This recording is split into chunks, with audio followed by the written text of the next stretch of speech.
कभी कभी हमें डराने के लिए भूत प्रेत की जरूरत नहीं होती। असली डर उन्हीं में छिपा होता है जो हमारी दुनिया में ही रहते हैं। ये कहानी एक ऐसी नाइट शिफ्ट नर्स की है जिसने एक रात कुछ ऐसा देखा जिससे उसकी जिंदगी हमेशा के लिए बदल गई। रात के 2 बजे का समय था।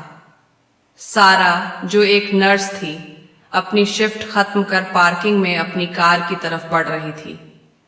पार्किंग लॉट हमेशा से सुनसान होता था, लेकिन उस रात वहां कुछ अलग था। जैसे ही उसने अपनी कार के पास कदम बढ़ाया, उसकी नजर गेट के पास खड़े एक आदमी पर पड़ी। वह बहुत लंबा था, बहुत पतला और एक पुराने फटे हुए सूट में खड़ा था। लेकिन सबसे डरावनी बात थी उसकी मुस्कान। उसकी मुस्कान असली नहीं लग रही थी, जैसे किसी ने जबरदस्ती खींचकर उसे मुस्कुराने पर मजबूर किया हो। सारा का दिल जोर जोर से धड़कने लगा। उसने जल्दी से कार का दरवाजा खोला, अंदर बैठी और दरवाजे लॉक कर दिए। उसने घबराकर शीशे से बाहर देखा। वो आदमी वहां नहीं था। सारा ने गाड़ी स्टार्ट की और तेजी से वहां से निकल गई। लेकिन जैसे ही वह अगले चौराहे पर पहुंची, उसका खून जम गया। वही आदमी, वही डरावनी मुस्कान उसे घूर रहा था। लेकिन ये कैसे हो सकता था? वो इतनी जल्दी वहां कैसे पहुंच सकता था?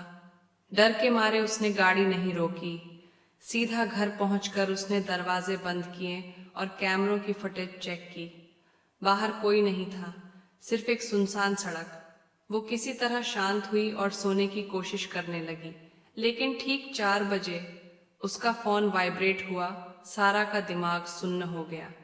कांपते हाथों से उसने कैमरा ओपन किया और जो उसने देखा, उसने उसकी रूह कंपा दी। सारा का दिमाग सुन्न हो गया। कांपते हाथों से उसने कैमरा ओपन किया और जो उसने देखा, उसने उसकी रूह कंपा दी। वो आदमी उसके बैकयार्ड में था और वो हाथ हिला रहा था, जैसे वो जानता हो कि सारा उसे देख रही है। वो अब भी तुम्हें देख रहा है। क्या सारा बच पाई? या फिर वो आदमी अब भी बाहर खड़ा मुस्कुरा रहा है? सोचिए, अगर एक दिन ऐसा ही कोई आपको रात के अंधेरे में घूर रहा हो, तब आप क्या करेंगे? अगर आपको यह कहानी डरावनी लगी तो लाइक और सब्सक्राइब करें। और हाँ, अगली बार रात में बाहर निकलते वक्त पीछे देखना न भूलें।